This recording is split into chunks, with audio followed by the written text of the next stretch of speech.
Na cultura, o centro está em toda parte, por Martin Grossmann. Professor Martin Grossmann, nós nas colunas passadas falamos da ambiência na arte em questões específicas, como a fotografia, por exemplo. É possível aplicar esse conceito num contexto mais ampliado, como a cidade, por exemplo?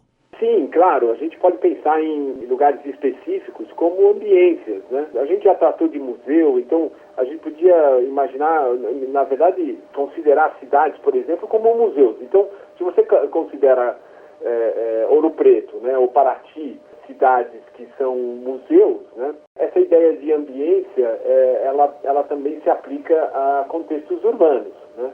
Eu queria citar aqui o caso que é Amparo, que é uma cidade a 130 quilômetros de São Paulo, mas que tem essa vocação de ser uma cidade cultural e histórica, que ela já é histórica, mas cujo patrimônio histórico e cultural está sendo apagado.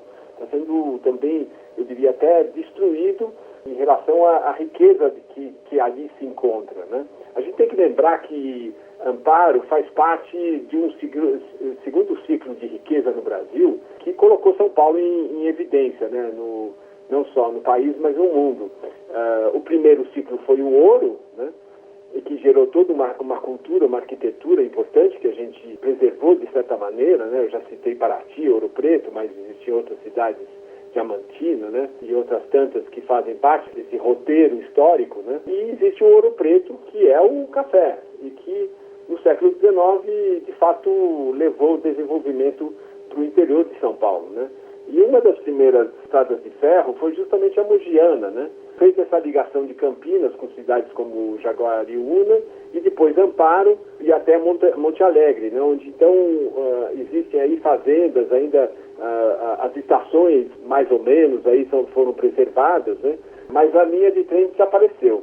Então ali essa vocação fica muito evidente, mas os principais atores, né, dessa economia que mantém uma cidade como Amparo não se entendem, e a cidade, dia após dia, sofre com essa falta de visão, né, do passado, visão histórica, mas uma visão que, de fato, poderia gerar uma nova economia no futuro para essa localidade. Em termos concretos, né, essa vocação de polo turístico de Amparo pode ser efetivamente realizada? Então, Roberto, como políticas culturais não podem ser simplesmente tratadas como adorno ou como secundárias, né?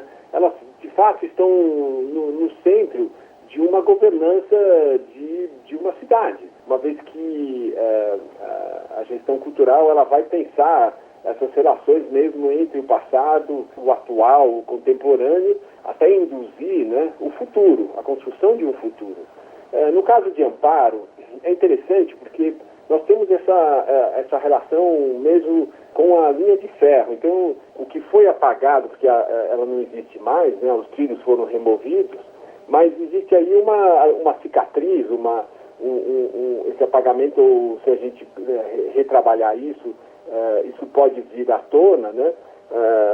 Foi feita uma recuperação, por exemplo, de um trecho de Campinas a Jaguariúna. Por que não estender isso até Amparo e até Monte Alegre, que é uma cidade pequena, mas muito aprazível, muito interessante, que preservou, de certa maneira, seu patrimônio histórico. Então, obviamente, a governança, né, da cidade, o poder público precisa se unir ao empresariado. Então, lembro que em Amparo há um polo industrial da IP, né, que é uma das maiores empresas de produtos de limpeza, e com apoio dos proprietários de edifícios históricos, seja na cidade, seja no entorno dessas fazendas do café, né, com apoio também do Sistema S, né, do Senai, do Senac, no treinamento de funcionários, no treinamento de mão de obra especializada que é necessário nesse tipo de empreendimento. O professor Martin Grossmann conversou com Roberto Castro. Na cultura, o centro está em toda parte, por Martin Grossmann.